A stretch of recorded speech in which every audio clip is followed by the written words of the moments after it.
लेकिन उन सबके बीच ना एक खास मैसेज चमक रहा होता है। हाँ, वो राशिफल वाला मैसेज। हाँ वही। उसमें लिखा होता है कि सावधान, आज मंगलवार को 3 राशियों की किस्मत बदलने वाली है। और सच बताऊं तो ये एक ऐसा सेंटेंस है जो आधी नींद में भी किसी के दिमाग की बत्ती जला सकता है। सही बात है। देखिए, ये इंसानी मनोविज्ञान का यानी साइकोलॉजी का एक बहुत ही दिलचस्प हिस्सा है। अच्छा, वो कैसे? क्योंकि दिमाग चाहे कितना भी लॉजिकल क्यों ना हो, अनिश्चितता या अनसर्टेनिटी से हमेशा घबराता है।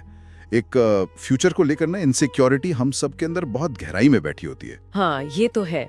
हर किसी को लगता है कि आगे क्या होने वाला है। एग्जैक्टली।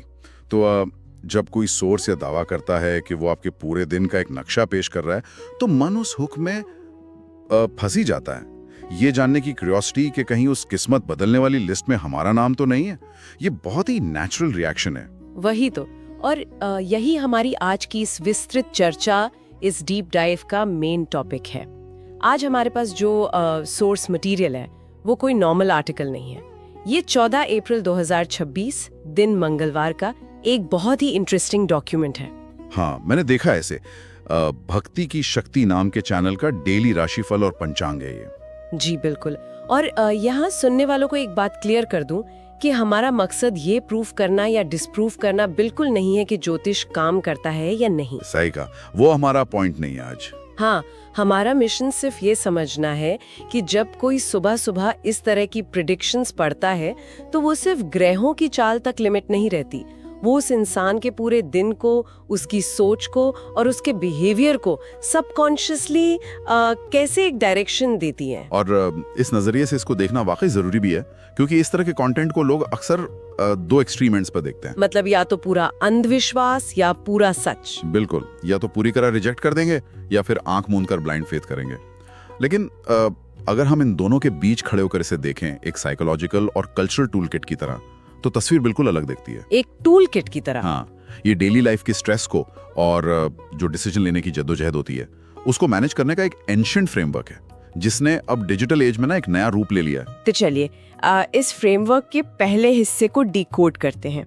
इस सोर्स में 14 अप्रैल 2026 के लिए 3 खास राशियों का जिक्र है, कुंभ, मिथुन और मेष। और जब मैं इनके प्रेडिक्शंस पढ़ रही थी ना, तो मुझे लगा जैसे ये एक ट्रैफिक लाइट सिस्टम है। एक ट्रैफिक लाइट सिस्टम? अच्छा, ये एनालॉजी थोड़ी अनोखी है। हाँ, देखिए मैं समझाती हूँ।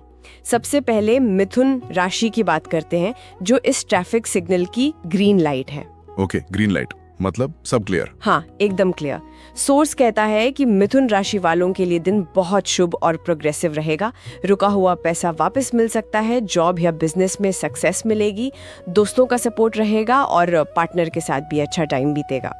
मतलब कोई वार्निंग नहीं है इसमें? एकदम नहीं, बस साफ रास्ता है, एक्सीलरेटर दबाइए और आगे बढ़िए। देखिए, ये साइकोलॉजी में एक बहुत ही परफेक्ट एग्जांपल है पॉजिटिव प्राइमिंग का। पॉजिटिव प्राइमिंग ये क्या होता है? थोड़ा आसान शब्दों में बताइए। जरूर। जब कोई इंसान सुबह उठकर ये पढ़ता है कि आज सब उसके फेवर में होगा, तो उसके दिमाग में ना एक कंफर्मेशन बायस एक्टिव हो जाता है। अच्छा। हाँ, मतलब वो पूरे दिन सिर्फ उन्हीं चीजों पर फोकस करेगा जो इस प्रेडिक्शन को सच साबित करती हैं। अगर उसके बॉस ने बस थोड़ा मुस्कुराकर बात कर ली, तो वो सोचेगा कि हाँ, आज तो बिजनेस में सक्सेस मिलनी ही थी। अरे वाह, मतलब वो ऑटोमेटिकली ऐसी चीजें नोटिस करने लगता है। बिल्कुल। ये ग्रीन लाइट उस इंसान को ना रिस्क लेने का और अपॉर्चुनिटीज को पकड़ने का कॉन्फिडेंस देती है, जो शायद वो नॉर्मल दिनों में ना करता। लेकिन एक मिनट, यहाँ एक सवाल ये भी उठता है कि क्या ये ग्रीन लाइट इंसान को ओवर कॉन्फिडेंट नहीं बना देती? मतलब ओवर कॉन्फिडेंस में गड़बड़ी भी तो हो सकती है। ये एक बहुत वैलिड कंसर्न है, लेकिन यूजुअली जब हम पॉजिटिवली प्राइम्ड होते हैं तो हमारी एफिशिएंसी बढ़ती ही है। इंसान खुशमिजाज रहता है तो आसपास के लोग भी पॉजिटिव रिएक्ट करते हैं, और इस तरह वो खुद ही अपने लिए एक अच्छा दिन बना लेता है। सही बात है। तो अब आते हैं हमारी येलो लाइट पर, जो है कुंभ राशि। यहाँ सोच की टोन थोड़ी बदल जाती है। हाँ, कुंभ राशि के लिए थोड़ी वार्निंग्स है। हाँ, उसमें लिखा है कि आज का दिन मिक्स्ड रहेगा, नई रिस्पॉन्सिबिलिटी मिल सकती है और धन लाभ के भी साइंस हैं, लेकिन खर्च भी बढ़ेगा। और जो सबसे मेन पॉइंट था, सिर दर्द या थकान की साफ वार्निंग दी गई है। साथ ही लव लाइफ में बहस से बचने की एडवाइस है। ये बिल्कुल पीली बत्ती की तरह ही है। आगे तो बढ़ना है, पर संभल के। एग्जैक्टली। आगे बढ़े लेकिन सावधानी के साथ। देखिए, ये जो पीली बत्ती वाला हिस्सा है ना, ये मनोविज्ञान के एंगल से सबसे ज्यादा इंटरेस्टिंग है। आपने सिरदर्द वाली वार्निंग का जिक्र किया। मेडिकल साइंस में एक नोसीबो इफेक्ट होता है। नोसीबो इफेक्ट, ये प्लेसीबो का उल्टा होता है क्या? बिल्कुल सही पकड़ा आपने। प्लेसीबो में हम सोचते हैं हम ठीक हो जाएंगे, और नोसीबो में इसका ठीक उल्टा होता है। मतलब अगर कोई मान ले कि आज उसे कुछ बुरा होने वाला है या बीमारी होने वाली है, तो उसे सच में वैसा फील होने लगता है। हाँ, लगभग ऐसा ही। जब सुबह सुबह किसी को ये वार्निंग मिल जाती है कि आज उसे सिरदर्द या थकान होगी, तो उसके दिमाग का फोकस वहीं चला जाता है। उसको अपनी बॉडी में होने वाले छोटे से छोटे चेंजेस भी फील होने लगते हैं। वो हाइपर अवेयर हो जाता है। अच्छा, तो थोड़ा सा भी स्ट्रेस हुआ तो वो सोचेगा कि हाँ, यही वो सिरदर्द है जिसके बारे में सुबह पढ़ा था। एग्जैक्टली। लेकिन इसका एक पॉजिटिव साइड भी है। जैसे उसमें लिखा है, बहस से बचें या खर्च पे ध्यान दें। ये बातें ना एक बहुत बढ़िया इमोशनल रेगुलेशन का काम करती हैं। इमोशनल रेगुलेशन मतलब अपने इमोशंस को पहले से ही कंट्रोल करने की तैयारी। हाँ, ये इंसान को मेंटली पहले से रेडी कर देता है कि अगर आज ऑफिस में या घर में किसी से अनबन हुई तो उसे कैसे रिएक्ट करना है। वाह, मतलब ये एक तरह का शॉक एब्जॉर्बर है। अगर कुछ बुरा हुआ तो इंसान कहेगा मुझे तो पहले ही पता था, और अगर नहीं हुआ तो वो रिलीफ फील करेगा। सही कहा, बिल्कुल। तो अब इस ट्रैफिक लाइट के तीसरे रंग यानी रेड लाइट की तरफ चलते हैं। ये है मेष राशि। सोर्स कहता है कि आज का दिन एनर्जी और कॉन्फिडेंस से भरा रहेगा, नए काम के लिए बहुत अच्छा है।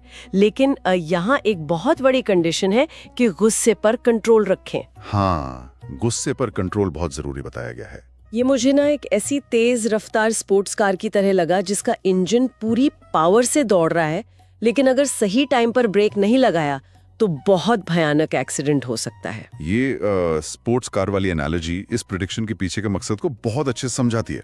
मेष राशि वालों को ये बताया जा रहा है कि उनके पास बहुत एनर्जी है आज, लेकिन एनर्जी अपने आप में सिर्फ एक फ्यूल है ना। हाँ, फ्यूल से तो आग भी लग सकती है और गाड़ी भी चल सकती है। वही, वो कंस्ट्रक्टिव भी हो सकती है और डिस्ट्रक्टिव भी है। तो गुस्से पर कंट्रोल रखने की जो वार्निंग है, वो असल में उस फ्यूल को सही डायरेक्शन में चैनल करने का एक तरीका है। सही बात है। अगर हम इसे ब्रॉडर पर्सपेक्टिव में देखें तो ये डेली राशिफल सिर्फ फ्यूचर नहीं बता रहे हैं, ये एक तरह की प्रिवेंटिव साइकोलॉजिकल केयर का काम कर रहे हैं। मतलब आने वाली प्रॉब्लम्स के लिए पहले से माइंड को प्रिपेयर करना। हाँ बिल्कुल, इंसान को उसके बिहेवियर की कमजोरियों के प्रति अलर्ट कर रहे हैं। ये पॉइंट बहुत आई ओपनिंग था कि राशिफल सिर्फ क्या होगा नहीं बताता, बल्कि क्या करना चाहिए इसका एक मैनुअल भी देता है। चलिए अब इस सोर्स के दूसरे हिस्से की तरफ बढ़ते हैं, जो थोड़ा कॉम्प्लेक्स लगा मुझे पर बहुत डीप है। आप पंचांग वाले हिस्से की बात कर रही हैं? हाँ वही। सोर्स में सिर्फ राशियां नहीं है, बल्कि पंचांग का एक पूरा मैथमेटिकल फ्रेमवर्क दिया हुआ है। उसमें लिखा है कि तिथि शुक्ल पक्ष द्वितीया है, नक्षत्र भरणी है, योग शुभ योग है और करण बालव है। हाँ, काफी टेक्निकल टर्म्स है। वही ना, एक आम इंसान के लिए इन भारी भरकम शब्दों का आखिर मतलब क्या है? उन्हें तो इनका मैथमेटिकल कैलकुलेशन नहीं पता होता। देखिए, ये समझने में थोड़ा चैलेंजिंग लगता है, लेकिन इसके पीछे एक बहुत गहरा साइकोलॉजिकल रीजन है। आज के इस डिजिटल दौर में जब 2026 का कैलेंडर हमारे फोन में है, तब भी शुक्ल पक्ष या नक्षत्र जैसे एंशिएंट वर्ड्स का यूज करना ना एक खास तरह की अथॉरिटी और वेट क्रिएट करता है। एक अथॉरिटी? वो कैसे? क्योंकि ये पढ़ने वाले को ये फील कराता है कि उसका दिन सिर्फ 24 घंटे का एक टुकड़ा नहीं है, बल्कि वो एक बहुत बड़े एंशिएंट और मैथमेटिकल कॉस्मिक साइकिल का हिस्सा है। अच्छा, मतलब हमारा दिन इस यूनिवर्स की मूवमेंट से जुड़ा हुआ है। बिल्कुल, और ये एहसास ना मन को एक अजीब सी शांति और स्टेबिलिटी देता है। वाह। और इसी पंचांग के अंदर जो सबसे ज्यादा ध्यान खींचने वाली चीज है, वो है टाइम का डिवीजन, यानी मुहूर्त। हाँ, मुहूर्त का कॉन्सेप्ट बहुत डीप रूटेड है हमारी सोसाइटी में। सोर्स में क्लियरली लिखा है कि सुबह 7:30 से 9 बजे तक शुभ चौघड़िया है और दिन में 11:55 से 12:45 तक अभिजीत मुहूर्त है। ये सब शुभ काम करने के टाइम है। लेकिन फिर दोपहर 3 बजे से 4:30 बजे तक राहु काल बताया गया है। और राहु काल में किसी भी नए काम को शुरू करने की मनाही होती है। वही। अब इसको अगर हम मॉडर्न कॉर्पोरेट दुनिया के चश्मे से देखें, जहां लोग हर मिनट को प्रोडक्टिविटी से नापते हैं, तो क्या ये राहु काल किसी आईटी सिस्टम के मेंटेनेंस विंडो या डाउन टाइम जैसा नहीं लगता? ये आईटी डाउन टाइम वाली तुलना वाकई बहुत सटीक है। इससे राहु काल का असली इंपॉर्टेंस समझ में आता है। आज के इस हसल कल्चर में हम एक्सपेक्ट करते हैं कि लोग मशीन्स की तरह बिना रुके 24 घंटे काम करें। हाँ, ब्रेक लेने पर तो गिल्ट होने लगता है लोगों को। सही बात है, लेकिन हमारी बॉडी और हमारा दिमाग इस तरह कंसिस्टेंटली काम करने के लिए डिजाइन ही नहीं हुए हैं। तो राहु काल जैसी बातें है ना, सदियों से सोसाइटी में एक फोर्स्ड पॉज का काम करती आई हैं, एक जबरदस्ती का ठहराव। तो क्या ये एक तरह का बहाना है कि अब कुछ देर के लिए कोई भारी काम नहीं करना है? इसे बहाना कहना ठीक नहीं होगा, एक साइकोलॉजिकल बफर कहना ज्यादा बेटर है। देखिए, जब हम दिन भर लगातार हाई फोकस वाली डिसीजन लेते हैं तो हम डिसीजन फटीग का शिकार हो जाते हैं। मतलब दिमाग थक जाता है डिसीजंस ले लेकर। एग्जैक्टली। तो जब एक पर्टिकुलर टाइम पर ये रूल बना दिया जाए कि इस वक्त कोई बड़ा काम नहीं करना है, तो ये इंसान को बिना किसी गिल्ट के आराम करने की परमिशन दे देता है, या एटलीस्ट सिर्फ हल्के रूटीन काम करने की छूट दे देता है। ये मेंटल बर्नआउट को रोकने का एक बहुत ही एंशिएंट मेथड है। ये पर्सपेक्टिव तो बहुत ही कमाल का है। और दूसरी तरफ जो अभिजीत मुहूर्त है, क्या वो एक फोकस बूस्टर की तरह काम करता है? बिल्कुल करता है। क्योंकि जब किसी को पता है कि दिन का ये 1 घंटा सबसे शुभ है, तो वो अपना सारा ध्यान और अपनी पूरी एनर्जी उस एक काम में लगा देगा ना, जिससे सक्सेसफुल होने के चांसेस ऑटोमेटिकली बढ़ जाएंगे। बिना किसी डाउट के ये ना मेंटल एनर्जी को दिन भर के लिए स्केड्यूल करने का एक मास्टर क्लास है। कब पूरी शिद्दत से काम करना है और कब थोड़ा पीछे हटकर सांस लेनी है। पंचांग असल में यही टाइम मैनेजमेंट तो सिखा रहा है। सही में। चलिए अब यहाँ से हम डॉक्यूमेंट के उस हिस्से में चलते हैं जहाँ दो बहुत ही अलग आइडियोलॉजी मुझे एक साथ खड़ी हुई दिखी। वो कौन सी आइडियोलॉजी? सोर्स में ना मंगलवार के लिए एक खास रेमेडी या उपाय दिया गया है। लिखा है कि हनुमान जी को लाल फूल और सिंदूर चढ़ाना चाहिए और हनुमान चालीसा का पाठ करना चाहिए, और ये गारंटी दी गई है कि इससे सारी रुकावटें दूर होंगी। हाँ, रिलीजियस टेक्स्ट्स में ऐसी रेमेडीज आम हैं। लेकिन ठीक इसके नीचे आज का शुभ विचार भी लिखा है। उसमें लिखा है कि सफलता उन्हीं को मिलती है जो कठिन समय में भी अपने लक्ष्य से नहीं भटकते। दोनों बातें थोड़ी कॉन्ट्रडिक्टिंग लग रही होंगी आपको। हाँ बिल्कुल। एक तरफ डिवाइन हेल्प या दैवीय हस्तक्षेप की बात हो रही है, और दूसरी तरफ अपनी हार्डवर्क और फोकस की। तो क्या ये दोनों अप्रोच आपस में टकरा नहीं रहे हैं? सरफेस पर देखने से ऐसा लग सकता है कि ये दोनों बातें एक दूसरे को काट रही हैं। एक थॉट कहता है कि सब कुछ भगवान पर छोड़ दो, और दूसरा कहता है कि तुम्हें खुद डटकर मेहनत करनी होगी। एग्जैक्टली। एक सरेंडर है और एक एक्शन है। लेकिन अगर हम इसे साइकोलॉजी के लोकस ऑफ कंट्रोल प्रिंसिपल से देखें ना, तो ये दोनों मिलकर एक परफेक्ट बैलेंस बनाते हैं।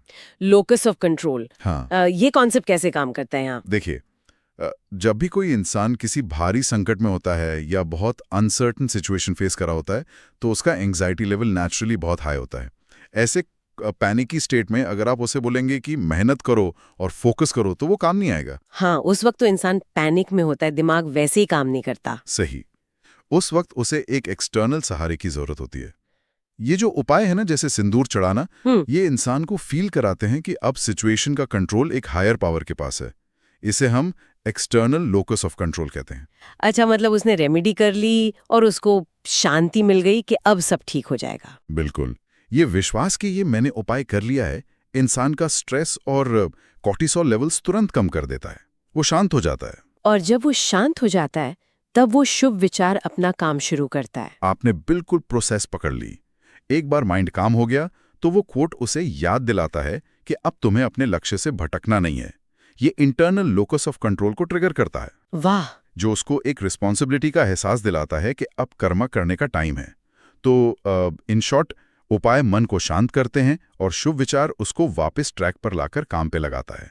ये फेथ और एक्शन का एक बहुत ही इफेक्टिव कॉकटेल है। ये सच में एक बेहद शानदार एनालिसिस है। मतलब ये जो पूरा स्ट्रक्चर है वो जानता है कि एक कमज़ोर इंसान को कब किसी सहारे की ज़रूरत है और कब उसको आगे बढ़ने के लिए एक पुश चाहिए। एग्जैक्ट। अब इस सोर्स के सबसे आखिरी और मुझे लगता है सबसे मॉडर्न हिस्से पर आते हैं। हमने एंशिएंट उपाय समझ लिए, लेकिन डॉक्यूमेंट का एंडिंग जिस तरह से होता है ना, वो पूरी तरह से इस 21वीं सदी के इंटरनेट एरा की देन है। मैं वो लाइन एकदम एग्जैक्टली पढ़ना चाहूंगी। हाँ, प्लीज पढ़िए। इसमें लिखा है अगर आपको अपना राशिफल पसंद आया हो तो वीडियो को लाइक करें, शेयर करें और कमेंट में लिखें जय बजरंगबली। और ऐसे ही रोजाना राशिफल देखने के लिए भक्ति की शक्ति चैनल को सब्सक्राइब जरूर करें। ये हिस्सा इस बात का सॉलिड प्रूफ है कि कैसे पुरानी विश्वास प्रणालियों ने इंटरनेट की भाषा बोलनी सीख ली है। अगर हम इसे सिर्फ एक चैनल की मार्केटिंग ट्रिक मान लेंगे तो ये इसे बहुत अंडर एस्टिमेट करना होगा। लेकिन देखिए, नॉर्मली तो ये व्यूज और एंगेजमेंट बढ़ाने की ही टेक्निक लगती है ना। सोशल मीडिया का एल्गोरिदम ऐसे ही तो काम करता है। जितने ज्यादा लाइक और कमेंट होंगे वीडियो उतना ही वायरल होगा। आपकी बात कमर्शियल एंगल से बिल्कुल ठीक है, लेकिन उसके पीछे काम कर रहे ह्यूमन साइकोलॉजी को भी समझना पड़ेगा। एक टाइम का जब लोग अपनी श्रद्धा दिखाने के लिए मीलों पैदल चलकर मंदिर जाते थे, घंटी बजाते थे, वहां प्रसाद चढ़ाते थे। हाँ, रिचुअल्स होते थे, फिजिकल मेहनत वाले। बिल्कुल। उन रिचुअल्स में जो फिजिकल एनर्जी लगती थी वो अब इस छोटे से स्क्रीन पर आकर सिमट गई है। जब कोई फॉलोअर कमेंट सेक्शन में जय बजरंगबली टाइप करता है तो उसके दिमाग में डोपामिन रिलीज होता है। एक छोटा सा एक्शन, लेकिन सेटिस्फैक्शन पूरी। हाँ, ये एक माइक्रो एक्शन है जो उसे उतनी ही रिलीजियस सेटिस्फैक्शन दे रहा है जितना मंदिर जाना। मतलब सोशल मीडिया का एल्गोरिथम अब एक मॉडर्न पुजारी बन गया है जो इस बात का हिसाब रख रहा है कि किसने कितनी ज्यादा श्रद्धा दिखाई। इसमें सबसे बड़ी बात है कम्युनिटी बिल्डिंग। जब कोई इंसान अपने फोन पर जय बजरंगबली टाइप करता है और स्क्रॉल करने पर देखता है कि नीचे हजारों और लोगों ने भी वही सेम चीज लिखी है तो उसे कनेक्शन फील होता है। वो एक डिजिटल कम्युनिटी का हिस्सा बन जाता है। एग्जैक्टली। आजकल की इस अकेलेपन वाली लाइफ में ये एक वर्चुअल मास प्रेयर यानी एक डिजिटल सामूहिक प्रार्थना का रूप ले लेता है। लाइक करना जैसे सिर झुकाने जैसा हो गया है। शेयर करना प्रसाद बांटने का डिजिटल वर्जन है और सब्सक्राइब करने का मतलब है आप उस डिजिटल मंदिर के रेगुलर मेंबर बन गए। वाह, ये नजरिया तो इस लाइक और शेयर वाले सिस्टम को देखने का पूरा पर्सपेक्टिव ही बदल देता है। भक्ति की शक्ति जैसे चैनल्स सिर्फ राशिफल थोड़ी ना दे रहे हैं, वो लोग एक ऐसा सेफ डिजिटल स्पेस दे रहे हैं जहां लोग कनेक्ट कर सकें और अपनी अनसर्टेनिटीज एक दूसरे के साथ शेयर कर सकें। यही सबसे बड़ा रीजन है कि ये सोर्स इतना पावरफुल है। ये इंसान को कल की एक धुंधली सी झलक देता है, उस डर को कंट्रोल करने के लिए उपाय बताता है और फिर उसे हजारों लोगों की डिजिटल कम्युनिटी से जोड़ देता है। और ये सब सुबह सुबह बिस्तर से उठने से पहले ही हो जाता है। सही में। तो अगर हम इस पूरे डिस्कशन को अब एक जगह समेटें तो एक बात बहुत साफ है, 14 अप्रैल 2026 के सोर्स को सिर्फ एक सिंपल प्रिडिक्शन कह देना बिल्कुल गलत होगा। ये असल में टाइम मैनेजमेंट, जिसमें राहु काल और मुहूर्त आ गए, मेंटल पीस के लिए उपाय और मोटिवेशन और डेली प्रॉब्लम्स को हैंडल करने का एक पूरा रेडीमेड टूल किट है जिसे एल्गोरिदम के थ्रू बहुत ही स्मार्टली सर्व किया जा रहा है। बिल्कुल सही समरी दी आपने। ये एंशिएंट नॉलेज को मॉडर्न इंसान की लाइफ और उसकी मेंटल जरूरतों के हिसाब से ढाले जाने का एक मास्टर क्लास है। इस डिस्कशन को रैप अप करते हुए एक बहुत ही गहरा सवाल मैं यहाँ छोड़कर जाना चाहती हूँ सबके सोचने के लिए। जरूर। जब कोई सुबह सुबह फोन पर अपना राशिफल पढ़ता है कि आज वो बहुत एनर्जेटिक रहेगा या उसको आज बहुत गुस्सा आएगा, तो क्या सच में स्पेस में बैठे प्लैनेट्स उसका दिन डिसाइड कर रहे होते हैं, या फिर वो इंसान ये पढ़कर सबकॉन्शियसली अपने पूरे दिन की कहानी खुद ही उसी डायरेक्शन में लिखने लगता है? ये सोचने वाली बात तो है। हाँ, मतलब अगर मैंने पढ़ा है कि आज मेरा झगड़ा होगा तो मैं पूरा दिन हर छोटी बात पर चिड़चिड़ी रहूंगी ना। राइट। तो सवाल ये है कि क्या ये फ्यूचर देखने का कोई मैजिक ग्लास है या फिर एक सेल्फ फुलफिलिंग प्रोफेसी है? सुबह जब अलार्म बजता है तो उस दिन का असली ड्राइवर कौन होता है? यूनिवर्स के तारे या इंसान का अपना सबकॉन्शियस माइंड? बहुत ही डीप थॉट है ये। इस डीप डाइव में आज बस इतना ही। एक नए सोर्स और नए अप्रोच के साथ आपसे फिर मुलाकात होगी। तब तक के लिए सोचते रहिए,